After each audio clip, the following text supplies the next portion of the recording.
ओम गणेशाय नमः। काला अष्टमी व्रत कथा के मुताबिक एक बार भगवान ब्रह्मा, भगवान विष्णु और भगवान शंकर के बीच श्रेष्ठता को लेकर बहस छिड़ गई। इस बहस को कम करने के लिए सभी देवताओं को बुलाकर एक बैठक की गई। इस बैठक में सभी ने अपने अपने विचार प्रकट किए, लेकिन भगवान ब्रह्मा ने भगवान शिव को अपशब्द कह दिए। इस बात पर भगवान शिव को क्रोध आ गया और उनके रौद्र रूप काल भैरव का जन्म हुआ। भगवान ब्रह्मा के सिर को काटने की वजह से काल भैरव पर ब्रह्म हत्या का पाप लग गया। इसके बाद भगवान ब्रह्मा ने काल भैरव से माफ़ी मांगी और अपनी गलती भी स्वीकार की। भगवान शिव ने काल भैरव को ब्रह्म हत्या से मुक्त होने के लिए सभी तीर्थ स्थलों का भ्रमण करने का सुझाव दे दिया। कई सालों के बाद जब काल भैरव शिव की नगरी काशी पहुंचे तो उन्होंने ब्रह्म हत्या के दोष से उन्हें मुक्ति मिल गई। काशी के कोतवाल बनकर वहीं पर रहने लगे। आज भी वाराणसी में जो लोग काशी विश्वनाथ के दर्शन करते हैं वे बाबा काल भैरव के मंदिर जरूर जाते हैं।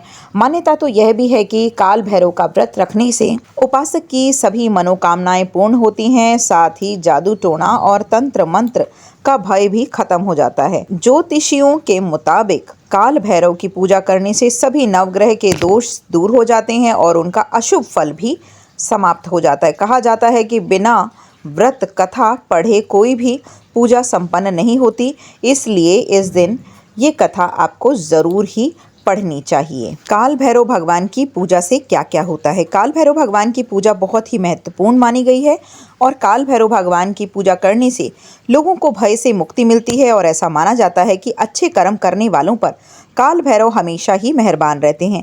लेकिन जो लोग अनैतिक कार्य किया करते हैं वह उनके प्रकोप से बच नहीं पाते। काल भैरव की पूजा करने से व्यवसाय और जीवन के अन्य पहलुओं में बाधाएं दूर होती हैं और काल भैरव दुश्मनों से भी रक्षा करते हैं और अदालती मामलों में सफलता प्राप्त करने में भी मदद करते हैं। काल भैरव पूजा करने से काला जादू और बुरी शक्तियों के प्रभाव भी नहीं लगते और हिंदुओं के अनुसार काल भैरव अपने भक्तों का अच्छा स्वास्थ्य और दीर्घायु होने का आशीर्वाद प्रदान करते हैं। इनकी पूजा का तरीका है, स्नान आदि करके मंदिर की साफ सफाई करें, भगवान शिव का जलाभिषेक करें, शिव जी का पंचामृत सहित गंगा जल से अभिषेक करें। अब प्रभु को सफ़ेद चंदन और सफ़ेद पुष्प अर्पित करें, मंदिर में घी का दीपक प्रज्वलित करें, श्री काल भैरव चालीसा पढ़ें और पूरी श्रद्धा के साथ भगवान शिव की आरती करें। काल भैरव भगवान शिव के भयानक रूप को कहा जाता है। इस दिन को भगवान काल भैरव की जयंती के नाम पर भी पूजा जाता है। भगवान काल भैरव भगवान शिव के